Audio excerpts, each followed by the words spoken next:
दागोल पे आपका स्वागत है। मैं बबलू कुमार आप लोगों के बीच। दोस्तों आज के वीडियो में हम लोग बात करने वाले हैं। दोस्तों हम लोग एस.के. झा के बुक में जो हम लोग ध्वनि चैप्टर का प्रैक्टिस सेट कर रहे थे उसका एमसीक्यू क्वेश्चन, उसमें हम लोग 35 नंबर तक क्वेश्चन तक कर लिए थे। दोस्तों आज हम लोग उसका अगला क्वेश्चन करने वाले हैं 36 नंबर। तो दोस्तों चलिए स्टार्ट करते हैं। दोस्तों स्टार्ट करने से पहले अगर मेरे चैनल पर नए हैं तो चैनल को लाइक शेयर और सब्सक्राइब कर दें। चलिए दोस्तों आते हैं। अब आपका 36 नंबर क्वेश्चन है। दोस्तों आपका 36 नंबर क्वेश्चन है, किस रंग की तरंगदैर्घ्य सबसे कम होती है। दोस्तों यहाँ पूछा गया किस रंग की तरंगदैर्घ्य सबसे कम होती है। तो दोस्तों इसका राइट आंसर हो जाएगा आपका ऑप्शन नंबर डी, बैगनी। कौन से रंग का तरंगदैर्घ्य कम होता है? बैगनी। और सबसे अधिक पूछेगा तो दोस्तों लाल। चलिए दोस्तों इसमें आता है इसका right answer option number D. चलिए दोस्तों आते हैं नेक्स्ट क्वेश्चन की ओर।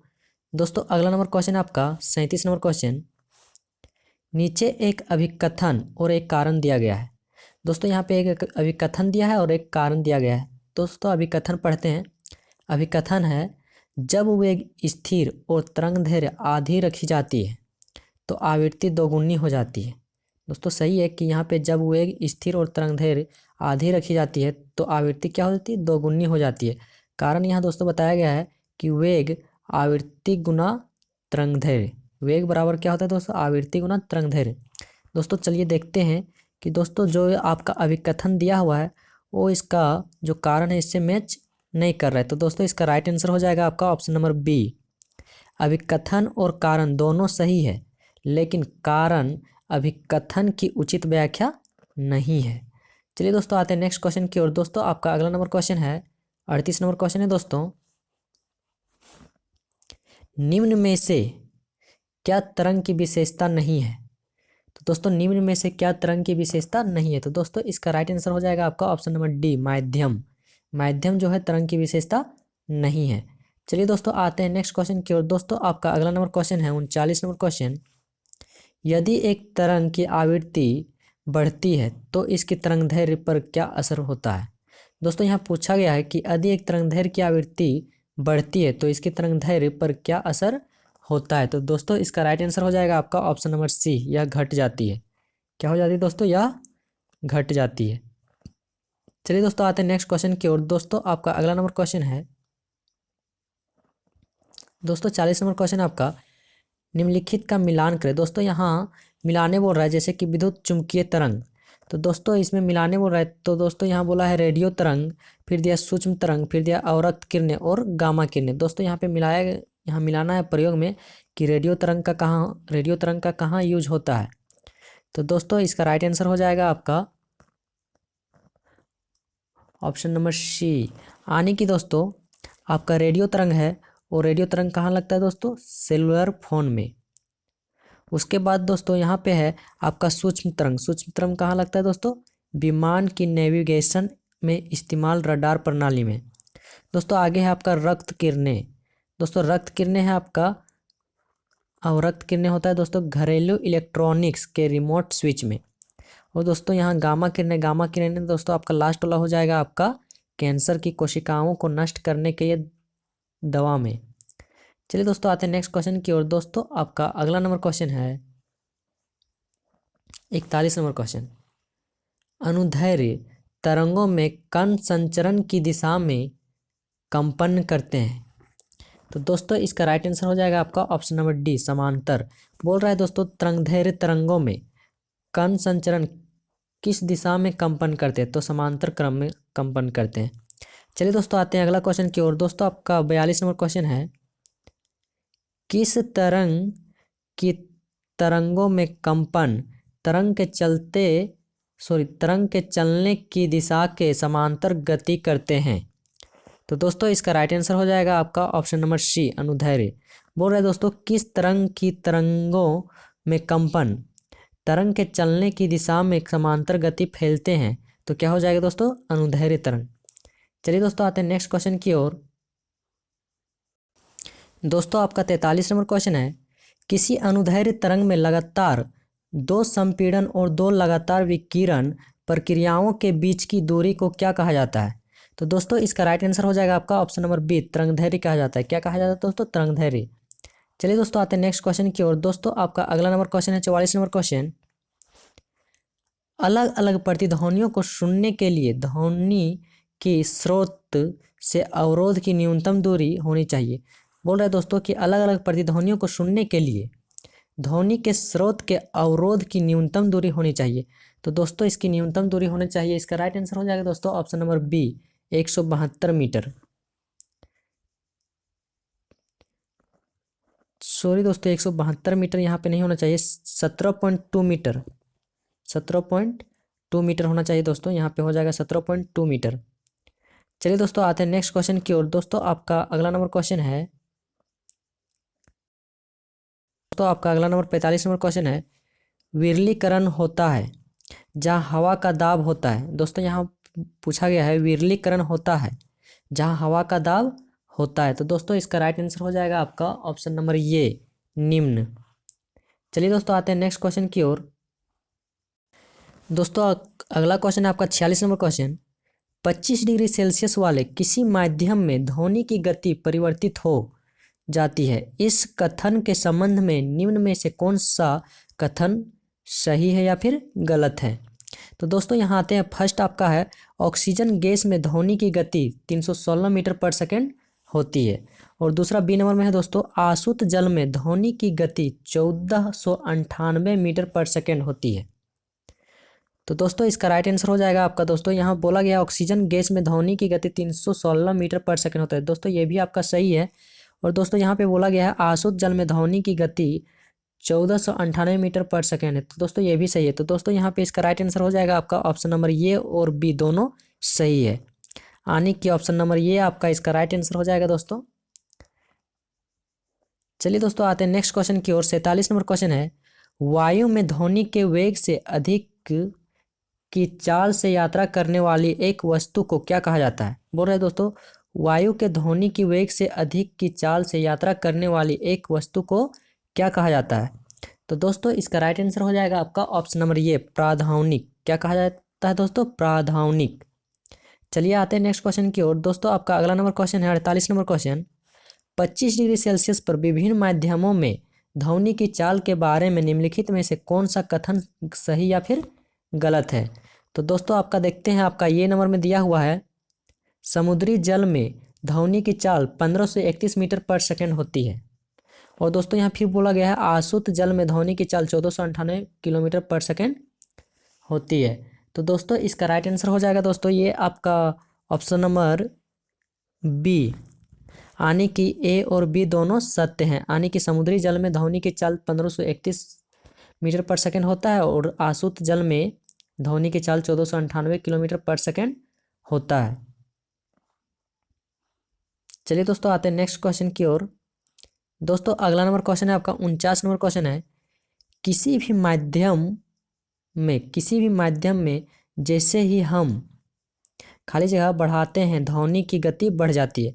तो दोस्तों इसका राइट आंसर हो जाएगा आपका ऑप्शन नंबर ये तापमान, यानी कि दोस्तों किसी भी माध्यम में हम जैसे ही तापमान बढ़ाते हैं ध्वनि की गति बढ़ जाती है, यानी कि दोस्तों हम तापमान बढ़ाएंगे तो ध्वनि क्या होगा, बढ़ेगा, ध्वनि की गति क्या होगा, बढ़ेगा।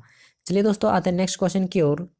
दोस्तों 50 नंबर क्वेश्चन है आपका, 25 डिग्री सेल्सियस में विभिन्न माध्यमों दोस्तों यहाँ पे है 50 डिग्री सेल्सियस में विभिन्न माध्यमों में ध्वनि की चाल के बारे में निम्नलिखित में से कौन सा कथन सत्य है या फिर असत्य है। तो आपका पहला नंबर यहाँ पे दिया हुआ है जल यानी समुद्री जल में ध्वनि की चाल 15 से 31 मीटर पर सेकेंड होता है और हवा में ध्वनि की चाल 346 किलोमीटर पर सेकेंड होता है। तो दोस्तों इसका राइट आंसर हो जाएगा आपका ऑप्शन नंबर सी, यानी कि दोस्तों हवा में ध्वनि की चाल होता है 332 मीटर पर सेकेंड। तो दोस्तों यहाँ पे इसका राइट आंसर हो जाएगा आपका ऑप्शन नंबर सी, केवल ये सत्य है, यानी कि समुद्री जल में ध्वनि की चाल कितना होता है 15 से 31 मीटर पर सेकेंड। चलिए दोस्तों आते हैं नेक्स्ट क्वेश्चन की ओर। दोस्तों आपका अगला नंबर क्वेश्चन है आपका 51 नंबर क्वेश्चन, विभिन्न माध्यमों में 25 डिग्री सेल्सियस पर ध्वनि की गति के संदर्भ में निम्नलिखित में से कौन सा विधान सत्य है। तो दोस्तों यहाँ पे दिया हुआ है आपका ए नंबर में एल्यूमिनियम में ध्वनि की गति 6220 मीटर पर सेकेंड है। और यहाँ पे दिया हुआ निकल में ध्वनि की गति 640 मीटर पर सेकेंड है। तो दोस्तों इसका राइट आंसर हो जाएगा आपका ऑप्शन नंबर सी, यानी कि केवल बी ही सत्य है।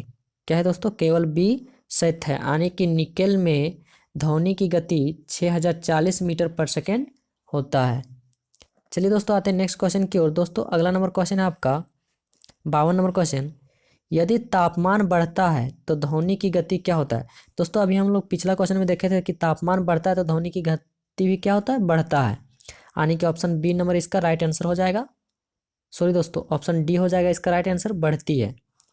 चलिए आते हैं नेक्स्ट क्वेश्चन की ओर। आपका नेक्स्ट क्वेश्चन है 53 नंबर।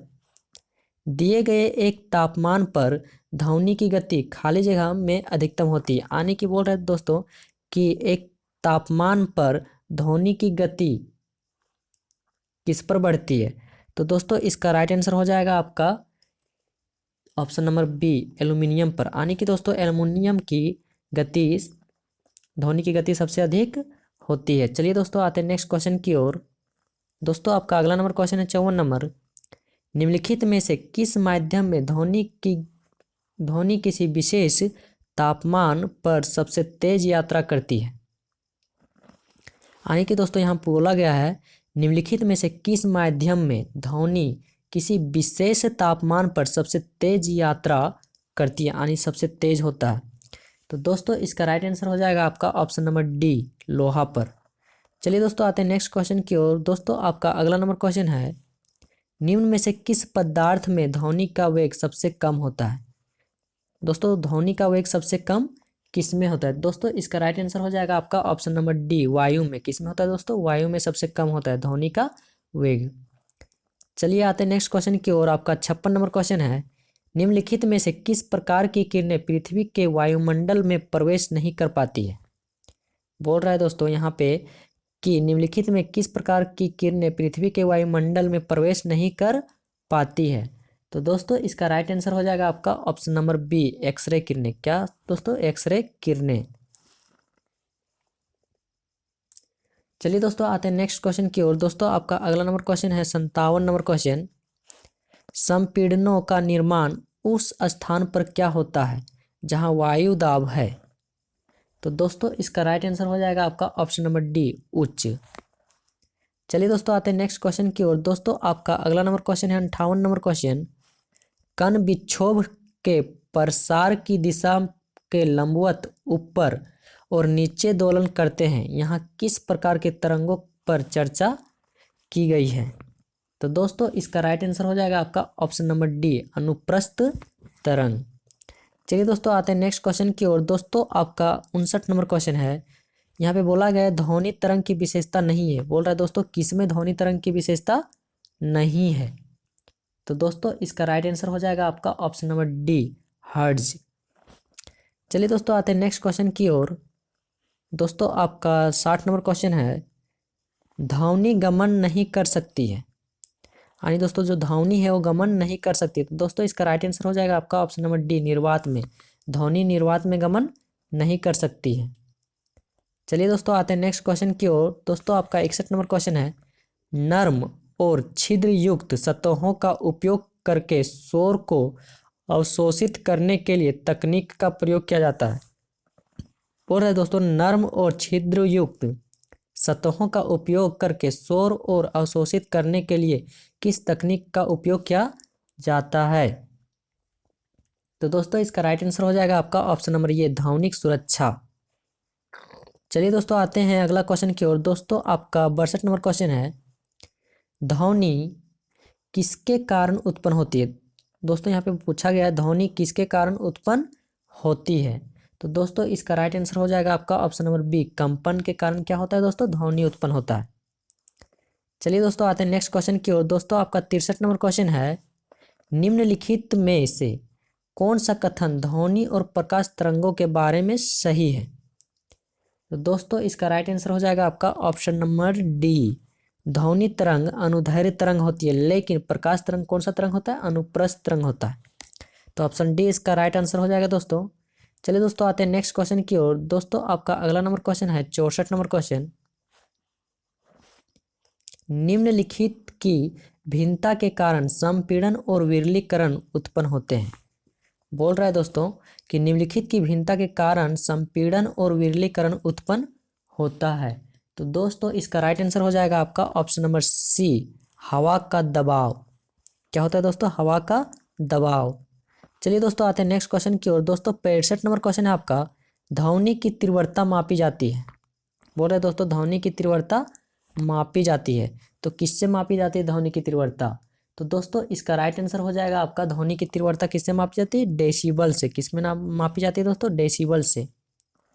चलिए दोस्तों आते हैं नेक्स्ट क्वेश्चन की ओर। दोस्तों आपका 66 नंबर क्वेश्चन है, ध्वनि तरंग की आवृत्ति मापने की मानक इकाई है।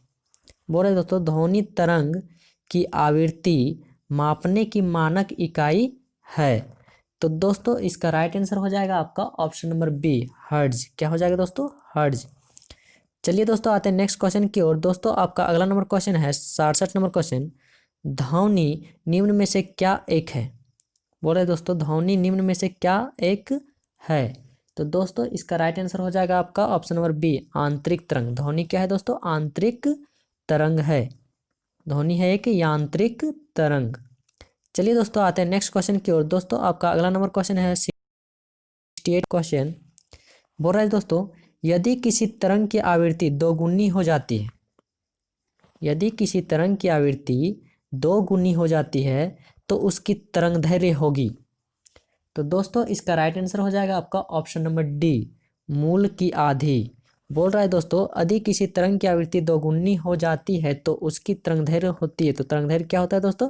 मूल के आधी हो जाता है। चलिए दोस्तों आते हैं नेक्स्ट क्वेश्चन की ओर और 69 नंबर क्वेश्चन है आपका, एक सोनार में मौजूद मुख्य उपकरण क्या है जिसका उपयोग पानी के नीचे मौजूद किसी दूरी, दिशा और गति का पता लगाने के लिए किया जाता है? तो दोस्तों इसका राइट आंसर हो जाएगा आपका ऑप्शन नंबर सी, ट्रांसमीटर और डिटेक्टर। क्या होता है दोस्तों? ट्रांसमीटर और डिटेक्टर होता है जिसके कारण से सोनार में मौजूद उसके अंदर दूरी, दिशा और गति का पता लगाता है।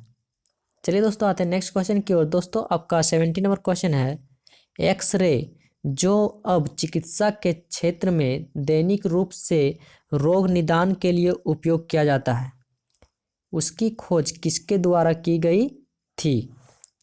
चलिए दोस्तों आते हैं, इसका राइट आंसर हो जाएगा आपका ऑप्शन नंबर ये। क्या हो जाएगा दोस्तों? Wilhelm Röntgen. क्या हो जाएगा दोस्तों? विल्हेम रॉन्टजन जो एक्सरे जो अब चिकित्सा के रूप में दैनिक रूप में रोग निदान के लिए उपयोग किया जाता है, और इसका खोज किसने किया था? विल्हेम रॉन्टजन ने।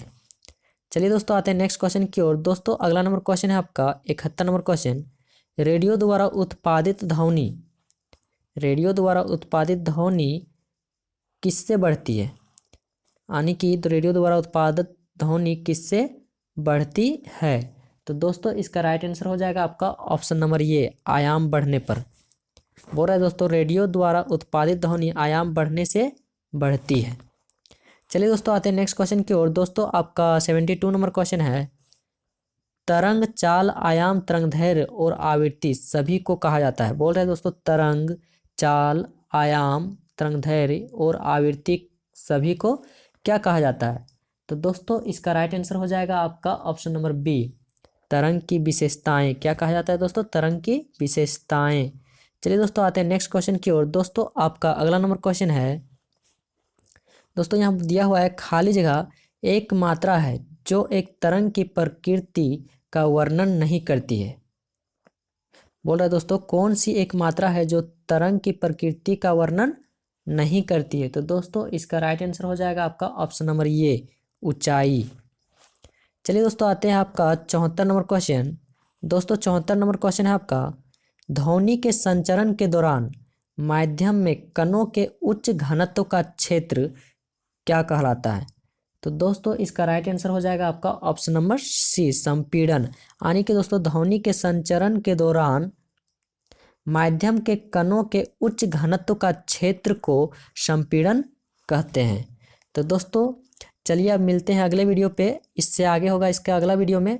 तब तक के लिए बाय बाय।